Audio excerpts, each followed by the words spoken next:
Hello viewers, હવે આપણે second unit start કરીએ. એની અંદર આપણે જોઈએ તો કે જે માઇક્રોબિયલ બાયોડાયવર્સિટી છે એને આપણે શું કરવાનું છે તો કે અલગ અલગ જે માઇક્રોબની સ્પીસીસ છે એને જોવા માટે, એટલે કે અસેસિંગ ધી માઇક્રોબિયલ બાયોડાયવર્સિટી માટે અલગ અલગ મેથડ્સ છે. Cultural method, microscopic method, molecular and genomic methods. તો એની અંદર આપણે કલ્ચરલ મેથડ જોઈ લઈએ. To assessing the microbial biodiversity એની અંદર છે કલ્ચરલ મેથડ. ઓકે, હવે આપણને ખબર છે કે માઇક્રોબ્સ છે એ ખૂબ જ મોટી સંખ્યામાં અલગ અલગ ટાઈપ્સના, એટલે કે અલગ અલગ ડાયવર્સિટીની અંદર છે એ અલગ અલગ ટેરેસ્ટ્રીયલ ઇકોસિસ્ટમ છે કે કોઈ લેન્ડ ઇકોસિસ્ટમ છે કે કોઈ મરાઇન ઇકોસિસ્ટમ છે, એની અંદર છે માઇક્રોબ્સ છે એ અલગ અલગ સ્પીસીસ છે એના જોવા મળે છે. હવે બધી જ માઇક્રોબ્સની સ્પીસીસ કે જે એર, વોટર કે લેન્ડમાં જોવા મળે છે એ બધી જ કલ્ચરેબલ છે. આપણે એને બધાને કલ્ચર કરી શકતા નથી. તો કે હવે આપણે જોવું છે કે ભાઈ અલગ અલગ કેટલી ડાયવર્સિટીવાળી, એટલે કેટલી અલગ અલગ ટાઈપના માઇક્રોબ્સ છે એ, ધારો કે તમને કોઈ સોઇલની અંદર જોવા મળે છે તો આપણે શું કરશું તો કે સોઇલ સેમ્પલ લઈ અને એમાંથી ફર્ધર માઇક્રોબ્સને આપણે લેબ લેવલે ગ્રો કરશું અને એને અકોર્ડિંગ છે એને ફેવરેબલ કન્ડિશન પ્રોવાઈડ કરશું કે જેના કારણે એ લેબ કન્ડિશનની અંદર ગ્રો થશે. અને એને અકોર્ડિંગ આપણે બધી એની ટેસ્ટ કરી અને આપણે અલગ ટાઈપની સ્પીસીસ છે એ આપણે જોઈશું કે ભાઈ અલગ અલગ ટાઈપની સ્પીસીસ, આટલા ટાઈપની સ્પીસીસ છે એ આ એરિયાની અંદર છે એ જોવા મળે છે, એવું આપણે છે એ પ્રિડિક્ટ છે એ કરી શકીએ છીએ. પણ જનરલી મોસ્ટ ઓફલી થાય છે શું તો કે જે કોઈ પણ હેબિટાટ છે કે મરાઇન છે કે લેન્ડ એરિયા છે કે કોઈ બી ટેરેસ્ટ્રીયલ એરિયા છે તો એની અંદર જે માઇક્રોબ્સ છે, આપણને ખબર છે કે માઇક્રોબ્સનો જનરેશન ટાઈમ ખૂબ ઓછો હોય છે. માઇક્રોબ્સ ખૂબ નાના ટાઈમની અંદર વિધિન અ શોર્ટ પીરિયડની અંદર પોતે છે એ ગ્રો થાય છે અને ગ્રો થઈને પોતે પાછા ડેડ પણ થઈ જાય છે. તો આટલા શોર્ટ ટાઈમ પીરિયડની અંદર એની કોઈ પણ ફેવરેબલ કન્ડિશન છે કે ભાઈ કાર્બન સોર્સ તરીકે શું લે છે, નાઇટ્રોજન સોર્સ તરીકે શું લે છે, પછી બધી ફિઝિકલ કન્ડિશન છે, ટેમ્પરેચર, પીએચ, આ બધું છે એ પ્રિડિક્ટ કરવું છે ખૂબ મુશ્કેલ છે, બિકોઝ કે એની જનરેશન ટાઈપ ખૂબ શોર્ટ છે. એટલા માટે આપણે બધા જ ટાઈપના અલગ અલગ ટાઈપના માઇક્રોબ્સ કે જે જનરલી કોઈ બી હેબિટેટમાં જોવા મળે છે બધાને આપણે કલ્ટિવેટ છે એ કરી શકતા નથી, કેમ કે આપણને બધાની ગ્રોથ રિક્વાયરમેન્ટ છે એ ખબર હોતી નથી અને એનો ટાઈમ પીરિયડ પણ ખૂબ ઓછો હોય છે એને લાઈફ સાયકલનો. એટલા માટે આપણે એની ફેવરેબલ કન્ડિશન છે એને પણ આપણે પ્રિડિક્ટ કરી શકતા નથી. એટલા માટે આપણે બધા જ માઇક્રોબ્સ કે જે જનરલી કોઈ પણ હેબિટેટમાં જોવા મળે છે બધા જને આપણે છે એ કલ્ટિવેટ, એટલે કે કલ્ચરેબલ છે એટલે એને લેબની અંદર એને આપણે કલ્ટિવેટ કરી શકતા નથી, કેમ કે આપણને એની બધી ફેવરેબલ કન્ડિશન ખબર જ નથી કે ભાઈ એને કાર્બન સોર્સ શું જોઈએ છે, નાઇટ્રોજન સોર્સ શું જોઈએ છે, એ બધી આપણને ખબર ન હોવાને કારણે આપણે બધા જ માઇક્રોબ્સને લેબ લેવલે કલ્ટિવેટ કરી શકતા નથી. અને અલગ અલગ ઇકોસિસ્ટમ છે કે જે ટેરેસ્ટ્રીયલ છે, લેન્ડ ઇકોસિસ્ટમ છે કે મરાઇન ઇકોસિસ્ટમ છે, એ ઇકોસિસ્ટમમાંથી ઓનલી લેસ ધેન 10% ટાઈપના માઇક્રોબ્સ કે જે છે કે જેને આપણે ફર્ધર લેબ લેવલે છે એ ગ્રો કરી શકીએ છીએ. બાકીના રેસ્ટ ઓફ 90% માઇક્રોબ્સ એવા છે કે જે કોઈ પણ ઇકોસિસ્ટમમાં જોવા મળે છે, લેન્ડ હોય કે વોટર હોય કે કોઈ બી હોય એમાં જોવા તો મળે છે પણ આપણે એને લેબ લેવલે કલ્ટિવેટ કરી શકતા નથી, કેમ કે આપણને એની બધી ફેવરેબલ કન્ડિશનની ખબર છે નહીં. એટલા માટે આપણે છે એ 90% જેટલા ટાઈપના અલગ અલગ માઇક્રોબ્સની સ્પીસીસ છે એને આપણે લેબમાં કલ્ટિવેટ કરી શકતા નથી. ખાલી 10% જેટલા માઇક્રોબ્સને જ આપણે લેબ લેવલે કલ્ટિવેટ કરી શકીએ છીએ. ક્લિયર? હવે કલ્ટિવેટ કરવા માટે આપણે એને લેબ લેવલે ગ્રો કરવા માટે આપણે એને પ્રોપર એપ્રોપ્રિએટ આર્ટિફિશિયલ મીડિયમ છે એ પ્રોવાઈડ કરીએ છીએ કે જેની અંદર કાર્બન સોર્સ, નાઇટ્રોજન સોર્સ એટલે કે એનર્જી સોર્સ, કાર્બન સોર્સ અને આ બધા સોર્સ છે આપણે એને પ્રોવાઈડ કરીએ છીએ. તો જનરલી અમુક જે માઇક્રોબાયોલોજિસ્ટ છે એ પ્રિફર કરે છે એના 16SRRNA જે સિક્વન્સ છે એ જોઈ અને બીજું છે એનું ફેટી એસિડ પ્રોફાઇલ જોઈ અને કોઈ પણ માઇક્રોબ્સ છે એની અલગ અલગ સ્પીસીસ છે એ પોતે ડિટરમાઇન છે કરી શકે છે. આપણને ખબર છે 16SRRNA શું છે તો કે જે રિબોસોમલનું જે સ્મોલ સબ યુનિટ છે એની અંદર આવેલું RRNA જે 16SRRNA છે. ધારો કે આ બેસિલસનું જીનસ છે અને આ ઇકોલાઈનું જીનસ છે, તો બેસિલસના જીનસના બેસિલસ સબ્ટિલિસ છે, બેસિલસ મેગાટેરિયમ છે, એ બધા સેલ્સની અંદર 16SRRNA બધાની અંદર સેમ હશે, એમાં ડિફરન્સ જોવા મળશે નહીં. લાઇકવાઇઝ ઇકોલાઈ જે જીનસ છે, ઇકોલાઈના જીનસની એની જીનસની બધી જ સ્પીસીસની અંદર એનું 16SRRNA બધાની અંદર સેમ હશે. તો આપણે એનું 16SRRNA સિક્વન્સ છે એ ફર્ધર છે એમાં આપણે એનો એ સિક્વન્સ જોઈ અને આપણે કોઈ બી અલગ અલગ ટાઈપના માઇક્રોબ્સ છે એની ડાયવર્સિટી છે એ જોઈ શકીએ છીએ. લાઇકવાઇઝ ફેટી એસિડની પ્રોફાઇલ પણ આપણે છે એ કોઈ પણ એન્વાયરમેન્ટમાં સેમ્પલ લઈ લઈએ. કોઈ ધારો કે એન્વાયરમેન્ટ છે, આ કોઈ એન્વાયરમેન્ટ છે, ધારો કે લેન્ડ ઇકોસિસ્ટમ છે, તો કે લેન્ડની અંદર અલગ અલગ ટાઈપના તમને 5 માઇક્રોબ્સ જોવા મળે છે. ક્લિયર? તો આ 5માંથી આ 3નો જીનસ સેમ છે અને બાકીના 2નો અલગ અલગ જીનસ છે. આ એક જીનસના છે, આ જીનસ 1, જીનસ 2 અને જીનસ 3. તો આ ત્રણ જીનસનો જે જે બેક્ટેરિયા છે એક જ જીનસને બિલોંગ કરે છે, પણ એની સ્પીસીસ અલગ અલગ છે. તો આ ત્રણનું 16S RNA સેમ હશે. ક્લિયર? તો હવે આપણે જે કોઈ પણ એન્વાયરમેન્ટલ સેમ્પલ લીધું અને એમાંથી આપણે શું કરશું, એનો 16S RNA સિક્વન્સ કાઢશું અને એ સિક્વન્સમાંથી આપણને એવી ખબર પડશે કે 3 જે માઇક્રોબ્સ છે એની 16S RNA સિક્વન્સ સેમ છે. એનો મતલબ કે 3 છે એ એક જીનસને બિલોંગ કરે છે અને બાકીના જે 2 માઇક્રોબ્સ છે એ બંનેનું 16S RNA સિક્વન્સ અલગ અલગ છે. મતલબ કે બંને અલગ અલગ જીનસને બિલોંગ કરે છે. એનો મતલબ કે આ ઇકોસિસ્ટમ, ધારો કે નામ આપણે આપ્યું એ ઇકોસિસ્ટમ, તો ઇકોસિસ્ટમ એની અંદર અલગ અલગ 3 જીનસના માઇક્રોબ્સ છે એવું તમે કહી શકો છો. તો આમ કોઈ પણ જે એન્વાયરમેન્ટલ સેમ્પલ છે એ લઈ તમે એનું 16S RNA સિક્વન્સ અને એનું ફેટી એસિડ પ્રોફાઇલ સિક્વન્સ છે એ નોટ જોઈ અને ફર્ધર તમે એનું કોઈ પણ ડાયવર્સિટી છે એ પ્રિડિક્ટ કરી શકો છો. એટલે અમુક મોસ્ટ ઓફ માઇક્રોબાયોલોજીસ્ટ છે એ પ્રિફર કરે છે કે એનો 16S RNA અને એનું ફેટી એસિડ પ્રોફાઇલ છે એ ચેક કરી અને ફર્ધર છે એનું રિલેશનશિપ છે એ જોવામાં આવે છે કે એક જીનસના છે કે અલગ અલગ જીનસના છે, લાઇક વાઇઝ ધેટ. પણ તેમ છતાં અમુક માઇક્રોબાયોલોજીસ્ટ એવા છે કે જે પોતે શું કરે છે, તો કે કલ્ચર મેથડ પર ભાર આપે છે. પોતે એવું માને છે કે જ્યારે માઇક્રોબ્સ છે કે જે કોઈ પણ સિસ્ટમમાં જોવા મળે છે, એ ધારો કે અહીંયા એ સિસ્ટમની અંદર અલગ અલગ 5 માઇક્રોબ્સ જોવા મળે છે, તો આપણે શું કરવાનું છે, 5ને કલ્ચરેબલ એટલે કે લેબ લેવલે ગ્રો કરવાના છે અને ત્યાર પછી એને ફર્ધર એની બધી જ પ્રોપર્ટી છે એ ચેક કરવાની છે. તો અમુક માઇક્રોબાયોલોજીસ્ટ છે હજી તેમ છતાં માઇક્રોબાયોલોજીસ્ટના કલ્ટિવેશન ઉપર વધારે ભાર મૂકે છે, કેમ કે એ બેટર વે છે એવું એ લોકો માને છે. તો આમ તમે અલગ અલગ ડાયવર્સિટી છે, માઇક્રોબ્સની ડાયવર્સિટી છે એ 16S RNA સિક્વન્સ અકોર્ડિંગ અને અથવા ફેટી એસિડના સિક્વન્સ અકોર્ડિંગ પણ તમે છે એ જોઈ શકો છો. ક્લિયર? હવે જો કોઈ ભાઈ માઇક્રોબ્સ છે કે જે એન્વાયરમેન્ટની અંદર જોવા મળે છે, એ ગમે એ જગ્યાએ હોય, લેન્ડ, વોટર કે ગમે ત્યાં, તો એને ગ્રો થવા માટે અમુક સોર્સ ન્યુટ્રિશન રિક્વાયરમેન્ટની જરૂર પડશે કે જ્યારે આપણે એને કલ્ચર કરશું આર્ટિફિશિયલ મીડિયમની અંદર ત્યારે એને ગ્રો થવા માટે કઈ વસ્તુની જરૂર પડશે, તો કાર્બન સોર્સની જરૂર પડશે ફોર ધ એનર્જી સોર્સ. ત્યારબાદ એને ટ્રેસ એલિમેન્ટની પણ જરૂર પડશે ફોર ધી ગ્રોથ રિક્વાયરમેન્ટ. ત્યારબાદ એને ફિઝિકલ બધી રિક્વાયરમેન્ટ જેમ કે ટેમ્પરેચર છે, pH છે, ઓક્સિજન રિક્વાયરમેન્ટ છે, પછી જે હ્યુમિડિટી છે એટલે કે વોટર કન્ટેન્ટ છે, આ બધી વસ્તુ છે એની જરૂર પડે છે. એટલે જ્યારે તમે કોઈ પણ માઇક્રોબ્સની સ્પીસીસ છે તમે એને કલ્ટિવેટ કરો છો લેબ લેવલે, ત્યારે તમારે એના કાર્બન સોર્સ, એનર્જી સોર્સ, એના ટ્રેસ એલિમેન્ટના સોર્સ છે, એની બધી ફિઝિકલ રિક્વાયરમેન્ટ છે, એ બધી વસ્તુનું ધ્યાન રાખીને તમારે એને અકોર્ડિંગ ન્યુટ્રિશન મીડિયમ છે એ પ્રિપેર કરવાના હોય છે. ક્લિયર? તો મોસ્ટલી માઇક્રોબ્સ છે એ ફ્રી લિવિંગ ફોર્મની અંદર હોય. હવે એવા માઇક્રોબ્સ કે જે પોતે ફ્રી લિવિંગ ફોર્મની અંદર જે કોઈ પણ હેબિટેટની અંદર જોવા મળે છે, તમે એને લિક્વિડ મીડિયમની અંદર કે કોઈ પણ સોલિડ મીડિયમની અંદર છે એને ગ્રો કરી શકો છો. એવા માઇક્રોબ્સ કે જે એના નેચરલ હેબિટેટની અંદર લેન્ડ, વોટર કે સોઇલની અંદર ફ્રી લિવિંગ ફોર્મમાં જોવા મળે છે, એ માઇક્રોબ્સ તમે લેબ લેવલે આર્ટિફિશિયલ મીડિયમની અંદર, લિક્વિડ ફોર્મની અંદર અથવા સોલિડ કલ્ચર મીડિયમની અંદર છે એ ગ્રો કરી શકો છો. પણ અમુક એવા માઇક્રોબ્સ પણ છે કે જે પોતે કેવા છે, ઓબ્લિગેટ છે અને પેરાસાઇટ છે. એટલે ઓબ્લિગેટ ઇન્ટ્રાસેલ્યુલર પેરાસાઇટ અથવા વાયરસીસ. ક્લિયર? પોતે કેવા છે, તો કે ઓબ્લિગેટ ઇન્ટ્રાસેલ્યુલર પેરાસાઇટ, એટલે કે કોઈ પણ હોસ્ટની અંદર પોતે અંદર ઓબ્લિગેટ છે અને એને લિવિંગ રહેવા માટે કોઈ પણ હોસ્ટની જરૂર પડે છે. અને વાયરસ પણ આવું જ કરે છે, વાયરસને પણ ગ્રો થવા માટે હોસ્ટની જરૂર પડે છે. તો આવા ટાઈપના માઇક્રોબ્સ છે કે જે પોતે ફ્રી લિવિંગ નથી, તો એને ગ્રો કરવા માટે તમારે લેબ લેવલે શું પ્રિપેર કરવું પડશે, તો કે એની માટે કોઈ પણ હોસ્ટ છે એ તૈયાર કરવો પડશે. અથવા તમે કોઈ બી હોસ્ટના સેલ્સ છે એનું મોનોલેયર પ્રિપેર કરી શકો. ધારો કે આ જે વાયરસ છે, આ વાયરસ કેવો છે, તો કે હ્યુમન વાયરસ છે કે જે હ્યુમનની અંદર છે એ ગ્રો થાય છે. તમે શું કરશો, એને હ્યુમનના સેલ્સનું મોનોલેયર છે એ રેડી કરશો અને આ મોનોલેયર ઉપર તમે તમારા વાયરસને કલ્ટિવેટ કરી અને લેબ લેવલે એની બધી પ્રોપર્ટી તમે છે એ જોઈ શકો છો. ક્લિયર? તો કોઈ પણ ફ્રી લિવિંગ સેલ્સ માટે સોલિડ અથવા લિક્વિડ મીડિયા છે પ્રિફર કરી શકો છો for the growth of the free living microbes. Otherwise જો કોઈ ઓબ્લિગેટ પેરાસાઇટ્સ છે, તમે એની માટે તમે મોનોલેયર છે એ કોઈ પણ સેલ્સ, હોસ્ટના કોઈ પણ સેલ્સ છો એનો મોનોલેયર તૈયાર કરો અને આ મોનોલેયર ઉપર તમે તમારા જે વાયરસીસ અથવા કોઈ પણ પેરાસાઇટ છે એને તમે ગ્રો કરી અને તમે લેબ લેવલે એની બધી પ્રોપર્ટી છે એ ચેક કરી શકો છો. અને એનું સ્ટેનિંગ અને બાયોકેમિકલ ટેસ્ટ વાઇઝ બધા છે એની બધી પ્રોપર્ટી છે એ જોઈ શકો છો. હવે જ્યારે તમે કોઈ બી કલ્ચર છે, આપણે પહેલાં વાત કરી કે આપણે અલગ અલગ છે, ધારો કે આપણે સોઇલ સેમ્પલ લઈએ છીએ કોઈ પણ એરિયાનું, અને એ સોઇલ સેમ્પલની અંદર કયા ટાઈપના માઇક્રોબ્સ છે આપણે જોવું છે, એટલે કઈ ટાઈપની ડાયવર્સિટી જોવા મળે છે, કેટલા ટાઈપના માઇક્રોબ્સ જોવા મળે છે આપણે જોવું છે.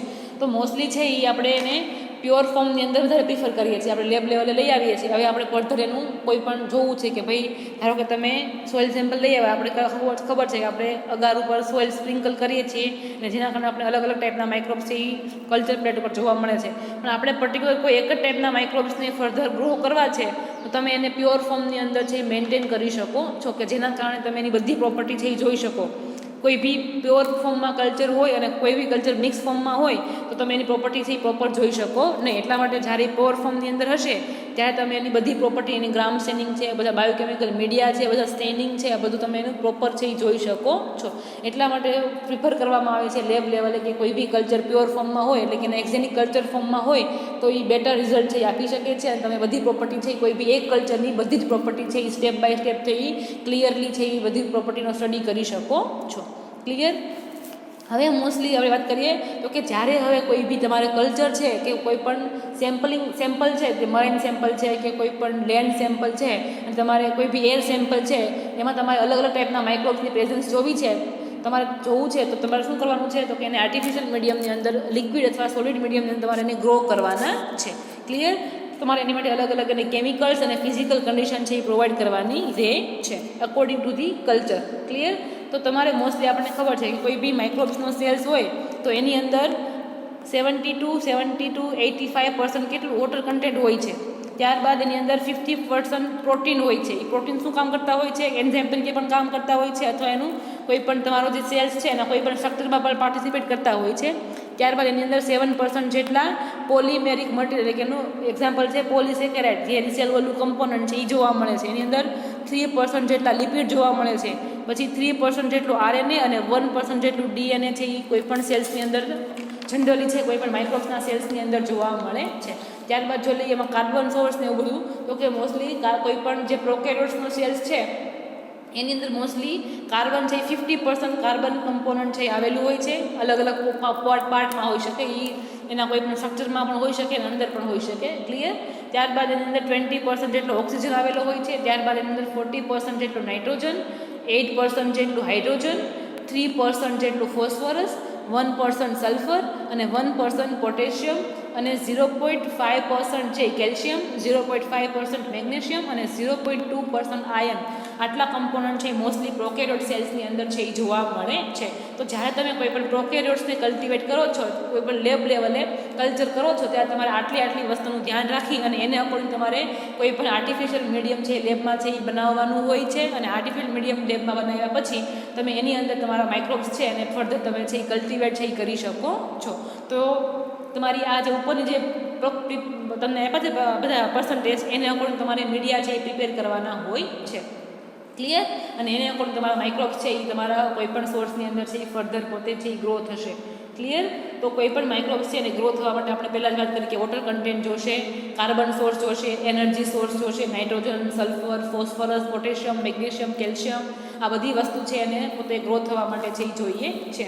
અને બધી physical condition, temperature, pH, humidity, આ બધી વસ્તુની પણ છે એને જરૂર પડે છે. તો આ બધી વસ્તુને ધ્યાનમાં રાખીને તમારે મીડિયા બનાવવાનું છે અને એ મીડિયાની અંદર તમારે તમારા કલ્ચરને એટલે કોઈ પણ સેલ્સને ટ્રાન્સફર આપી અને ફર્ધર એને કલ્ટિવેટ છે એ લેબ લેવલે કરવાનું છે. અને કલ્ટિવેટ કર્યા પછી જ્યારે નેક્સ્ટ તમને કોલોની ફોર્મ થશે ત્યારે એને અકોર્ડિંગ તમારે બધી એની ટેસ્ટ કરી અને તમારે અલગ ટાઈપનું કલ્ચર છે એની ડાયવર્સિટી છે એ ચેક કરવાની છે.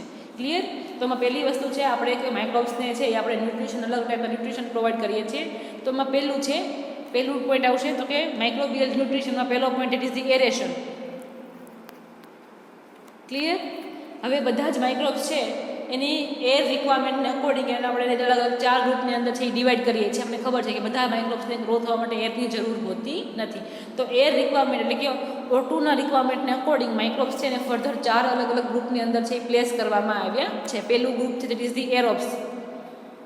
એવા માઇક્રોબ્સ કે જેને ગ્રો થવા માટે 20 to 28% ઓક્સિજનની જરૂર છે એ પડે છે, કે જેને આપણે એરોબ્સ તરીકે ઓળખીએ છીએ, ઓબ્લિગેટ એરોબ્સ, કે જેને ગ્રો થવા માટે 20 to 28% જેટલો માઇક્રોબ્સ એટલે કે એટમોસ્ફેરિક ઓક્સિજનની પોતે ગ્રો થવા માટે છે એ જરૂર પડે છે.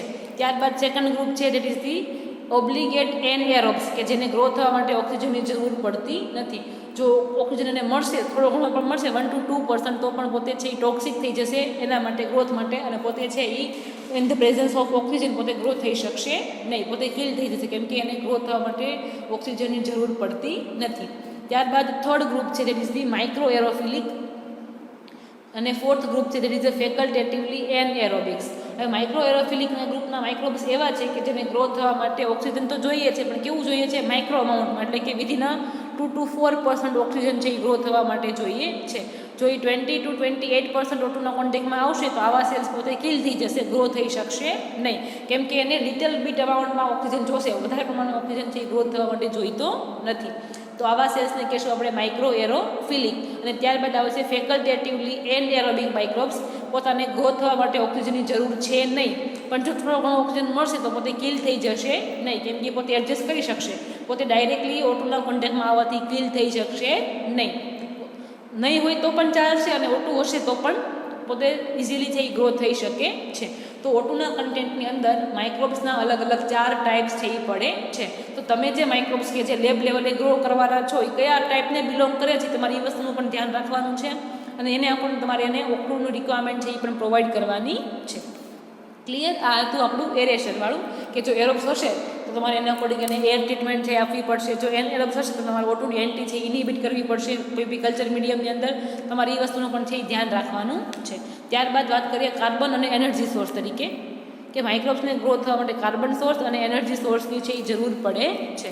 હવે કાર્બન સોર્સને અકોર્ડિંગ માઇક્રોબ્સના 2 ટાઈપ છે, દેટ ઇઝ ધી ઓટોટ્રોપ્સ અને હિટ્રોટ્રોપ્સ.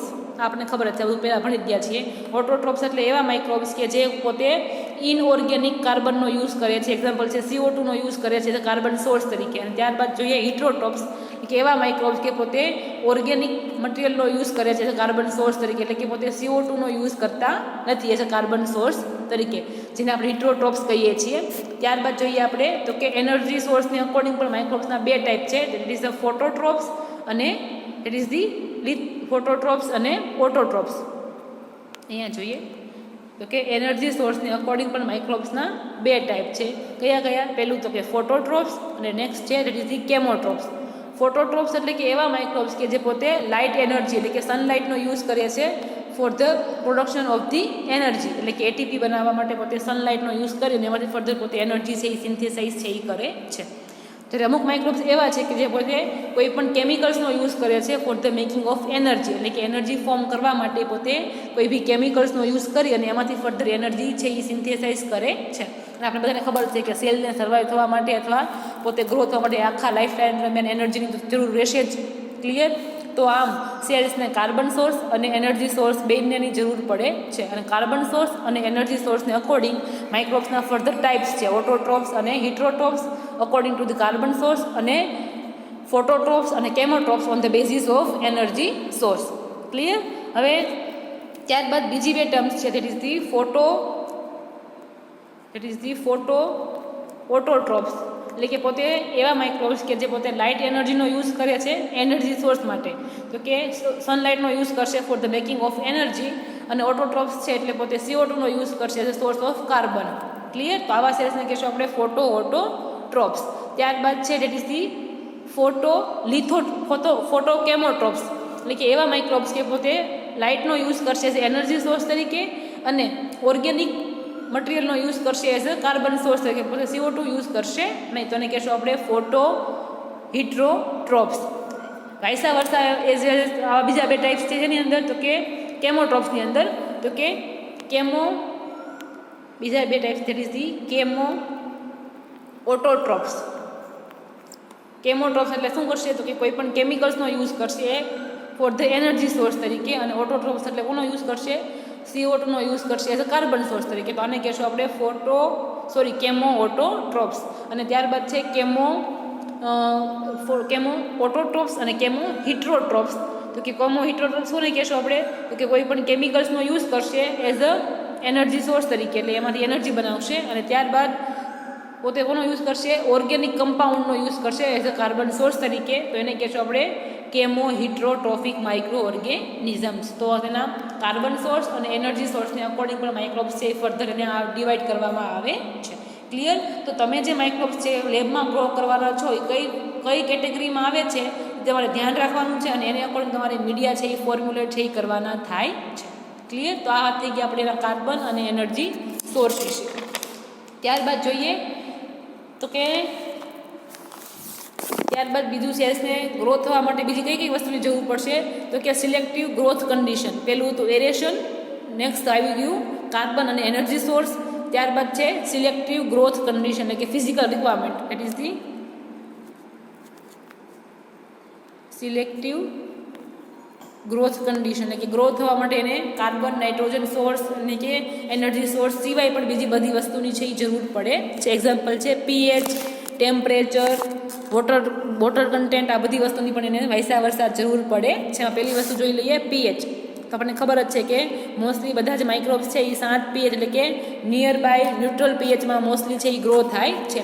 તેમ છતાં અમુક એવા માઇક્રોબ્સ છે કે જે એસિડિક પીએચની અંદર ગ્રો થાય છે એટલે કે 1 to 2 પીએચની અંદર ગ્રો થાય છે, જ્યારે અમુક માઇક્રોબ્સ એવા છે કે જે બેઝિક નહીં પણ આલ્કલી પીએચની અંદર ગ્રો થાય છે. આલ્કલી પીએચ એટલે કે 70 to 14ની અંદર ગ્રો થાય છે. તો ક્લિયર? તો તમે કઈ ટાઈપના માઇક્રોબ્સને ગ્રો કરવાના છો એને અકોર્ડિંગલી કયા ટાઈપની રેન્જમાં એટલે કે પીએચની કઈ રેન્જમાં આવે છે એને અકોર્ડિંગ તમારી મીડિયાની પીએચ પણ એડજસ્ટ કરવાની થાય છે. આલ્કલોફાઇલ્સ છે, બેઝોફાઇલ્સ છે કે ન્યુટ્રોફાઇલ્સ છે, એને અકોર્ડિંગ તમારી મીડિયા પણ છે એની પીએચ પણ તમારે મેન્ટેન છે એ કરવી પડે છે. ક્લિયર? તો આ હતી આપણી એની ગ્રોથ રિક્વાયરમેન્ટમાં પીએચ. ત્યારબાદ ટેમ્પરેચર. ત્યારબાદ જોઈ લઈએ તો કે બીજી ગ્રોથ રિક્વાયરમેન્ટ છે તો કે ટેમ્પરેચર. કોઈ પણ માઇક્રોબ્સ છે એ કોઈ પણ પ્રોપર ટેમ્પરેચરે જ ગ્રો થાય છે, અને ટેમ્પરેચર અકોર્ડિંગ પણ માઇક્રોબ્સને આપણે અલગ અલગ 4 ક્લાસમાં ડિવાઈડ કર્યા છે. કયા કયા? તો કે પેલું તો mesophiles, first is the saccharophiles, next mesophile, next છે થર્મોફાઇલ્સ અને નેક્સ્ટ છે હાઇપર થર્મોફાઇલ્સ. ક્લિયર? તો કે કોઈ પણ માઇક્રોબ્સ છે એના ટેમ્પરેચર રેન્જ અકોર્ડિંગ એને ફર્ધર 4 ગ્રુપની અંદર છે એ ડિવાઈડ કર્યા છે. સેકેરોફાઇલ્સ એટલે કે એવા માઇક્રોબ્સ કે જે કોલ્ડ ટેમ્પરેચર એટલે કે કોલ્ડ મિનિંગ 0 ડિગ્રી સેલ્સિયસ પણ ગ્રો થઈ શકે છે. ત્યારબાદ છે મેઝોફાઇલ્સ કે જે મોસ્ટલી પોતે 20 to 35ની રેન્જમાં પોતે ગ્રો થાય છે. ત્યારબાદ છે થર્મોફાઇલ્સ કે જે મોસ્ટલી 40 ડિગ્રી અપ ટુ 60 ડિગ્રીની રેન્જમાં ગ્રો થાય છે, અને હાઇપર થર્મોફાઇલ્સ કે જે 60 ડિગ્રી અપની અંદર છે પોતે ગ્રો થાય છે, ગ્રેટર દેન 60 ડિગ્રી એ પોતે ગ્રો થાય છે. તો તમે જે માઇક્રોબ્સને ગ્રો કરવાના છો એ કઈ રેન્જમાં આવે છે એને અકોર્ડિંગ તમારે ટેમ્પરેચર પણ છે એ પ્રોવાઈડ કરવાનું હોય છે. એને અકોર્ડિંગ તમારા માઇક્રોબ્સ છે એ પોતે ફર્ધર ગ્રો થશે. તો તમે જ્યારે લેબમાં કોઈ પણ માઇક્રોબ્સને કલ્ટિવેટ કરો છો ત્યારે તમારે આટલી વસ્તુનું ધ્યાન રાખવાનું થાય છે. ત્યારબાદ તેને ટેમ્પરેચર, પીએચ, આ ઉપરાંત એને એટમોસ્ફિયરિક પ્રેશર છે, સોલ્ટ કોન્સન્ટ્રેશન છે, એન્ટીબાયોટિક્સ છે, લાઇટ કોન્સન્ટ્રેશન કન્ડિશન્સ છે, આ બધી સ્ટ્રેટેજીનું પણ તમારે ધ્યાન રાખવાનું હોય છે કે તમે જ્યારે માઇક્રોબ્સને છે એ લેબ લેવલે ગ્રો કરો છો ત્યારે. ક્લિયર? ત્યારબાદ છે એક નેક્સ્ટ ટેકનિક છે that is enrichment culture. Mostly એવું થાય છે કે ઘણા માઇક્રોબ્સ છે કે જે કોઈ પણ એના નેચરલ એન્વાયરમેન્ટની અંદર જોવા મળે છે એ માઇક્રોબ્સથી તમે જ્યારે લેબ લેવલે આર્ટિફિશિયલ મીડિયમની અંદર ગ્રો કરો છો ત્યારે બે વચ્ચે છે એ ડિફરન્સ જોવા મળે છે કે જેવા નેચરમાં હોય એવા જે પોતે લેબમાં એ ટાઈપના ગ્રો થતા નથી. એક્ઝામ્પલ લઈ લઈએ તો કે એક્ઝામ્પલ છે દેટ ઇઝ ધી સાયનોબેક્ટેરિયા. એટલે કે blue green algae. Clear? Cyanobacteria છે મોસ્ટલી છે એ શું કરે છે તો કે નાઇટ્રોજન સાયકલની અંદર છે એ મોસ્ટ ઇમ્પોર્ટન્ટ રોલ પ્લે કરે છે. એ શું કરે છે તો કે નાઇટ્રોજન છે એ ફિક્સ કરવાનું કામ કરે છે. નાઇટ્રોજનને ફિક્સ કરવાનું કામ કરે છે. ક્લિયર? તો કે હવે તમારો જે એન્ઝાઇમ્સ છે તમારા જે બેક્ટેરિયા છે સાયનોબેક્ટેરિયા એની અંદર એન્ઝાઇમ આવેલો દેટ ઇઝ ધી નાઇટ્રોજીનેઝ એન્ઝાઇમ. એની અંદર આવેલો છે નાઇટ્રોજીનેઝ એન્ઝાઇમ. આ નાઇટ્રોજીનેઝ એન્ઝાઇમ શું કામ કરે છે તો કે નાઇટ્રોજન્સ છે એને ફિક્સ કરવાનું કામ કરે છે. અને આ એન્ઝાઇમ્સ છે એ કેવો છે O2 સેન્સિટિવ છે, એટલે કે O2ની કોન્ટેક્ટમાં આવતા એન્ઝાઇમ્સ છે એ પોતે કેવું થઈ જાય છે તો કે ઇનએક્ટિવ છે એ થઈ જાય છે. એટલે તમે જ્યારે તમારા સાયનોબેક્ટેરિયાને જ્યારે કલ્ટિવેટ કરો છો લેબ લેવલ ત્યારે તમારે મીડિયા કેવું બનાવવાનું છે? એવું મીડિયા બનાવવાનું કે જેની અંદર ઓક્સિજન કન્ટેન્ટ હોય નહીં, તો જ આ તમારા સેલ્સ છે એ પોતે ગ્રો થશે. અને ફર્ધર એ લેબની અંદર ગ્રો થાય ત્યારે મીડિયમની અંદર કોલોની છે એ ફોર્મ કરે છે, પણ એ નેચરની અંદર કોલોની ફોર્મ કરતા નથી. મોસ્ટલી નેચરની અંદર છે એ પોતે ટ્રાયકોમ ફોર્મની અંદર છે એટલે કે ત્રણ ત્રણના બંચની અંદર છે એ જોવા મળે છે. ક્લિયર? તો આમ અમુક માઇક્રોબ્સ એવા પણ છે કે જે નેચરની અંદર અને કોઈ પણ લેબ મીડિયમની અંદર અલગ અલગ ટાઈપનું અલગ અલગ ટાઈપની જે અપિયરન્સ છે એ શો કરે છે. એક્ઝામ્પલ છે that is the blue green algae, જે મોસ્ટલી એટમોસ્ફિયરની અંદર છે એ ટ્રાઇકોમ ફોર્મની અંદર એટલે કે મરાઇનમાં જોવા મોસ્ટલી ક્યાં જોવા મળે છે તો કે મરાઇન એન્વાયરમેન્ટની અંદર જોવા મળે છે અને મોસ્ટલી છે એ ટ્રાઇકોમની ફોર્મની અંદર એટલે કે 3ના બંચની અંદર છે એ હોય છે. પણ તમે જ્યારે લેબ લેવલે ગ્રો કરો છો ત્યારે એ પોતે કોલોની છે એ ફોર્મ કરે છે. અને કલ્ચરને કહેશું આપણે એનરિચમેન્ટ કલ્ચર, કેમ કે આપણે શું કરીએ છીએ એનું જે કલ્ચર મીડિયા છે એની અંદર આપણે એક્સ્ટ્રા એફર્ટ છે એ નાખીએ છીએ. એક્ઝામ્પલ છે આમાં તો કે તમારું જે મીડિયા છે જે તમારા બ્લુ ગ્રીન આલ્ગીને સપોર્ટ કરે છે એમાં આપણે શું કરશું O2 છે એ ઇન્ટરફિયર થવા દેશું નહીં, કેમ કે તમારો જે સેલ્સ છે સાયનોબેક્ટેરિયાના સેલ્સ એ નાઇટ્રોજિનેસ એન્ઝાઇમ આવેલો છે કે જે શું કરે છે નાઇટ્રોજિનેસ તો કે નાઇટ્રોજનને ફિક્સ કરવાનું કામ કરે છે. અને આ એન્ઝાઇમ્સ O2 થી સેન્સિટિવ છે એટલે આપણે મીડિયમની અંદર O2ની એન્ટ્રી છે એ ટોટલી છે એ આપણે શું કરવાની છે બેન્ડ કરવાની છે. અને ત્યારબાદ તમારે મીડિયમમાં તમારે નાઇટ્રોજન સોર્સ પણ એડ કરવાનો નથી, કેમ કે આ કામ ઓલરેડી તમારા સેલ્સ પોતે જાતે કરશે એટલે તમારા મીડિયમમાં તમારે નાઇટ્રોજન સોર્સ પણ એડ કરવાનો નથી. તો તમે આમ કોઈ પણ માઇક્રોબ્સ છે એનું કલ્ચર મીડિયમ છે એમાં થોડું ઘણું મોડિફિકેશન કરી અને કોઈ પણ માઇક્રોબ્સ છે એને તમે લેબ લેવલે પણ ગ્રો કરી શકો છો. ક્લિયર? તો આમ અલગ અલગ ટાઈપના માઇક્રોબ્સને અલગ અલગ રિક્વાયરમેન્ટ અકોર્ડિંગ એની કાર્બન સોર્સ, નાઇટ્રોજન સોર્સ, પછી એની ઓક્સિજન રિક્વાયરમેન્ટ, એનું સોલ્ટ કોન્સન્ટ્રેશન, ટેમ્પરેચર, pH, આ બધી રિક્વાયરમેન્ટને અકોર્ડિંગ તમે લેબમાં આર્ટિફિશિયલ મીડિયમ બનાવી અને તમે એને લેબ લેવલે ગ્રો કરી અને તમે બધા જ એના પેરામીટર છે એ ચેક કરી શકો છો. ક્લિયર? આ વાત થઈ ગઈ આપણે cultural method of the micro organisms, કે તમે માઇક્રોબ્સને જ્યારે લેબ લેવલે ગ્રો કરાવો છો ત્યારે તમારે એને કઈ કઈ વસ્તુનું ધ્યાન રાખવાનું હોય છે અને તમારે એને અકોર્ડિંગ તમારે મીડિયા છે એ બનાવવાના હોય છે અને એની અકોર્ડિંગ તમારે માઇક્રોબ્સ છે એ લેબ લેવલે છે એ ગ્રો કરવાના હોય છે. Clear? That's all about the cultural method of micro organisms.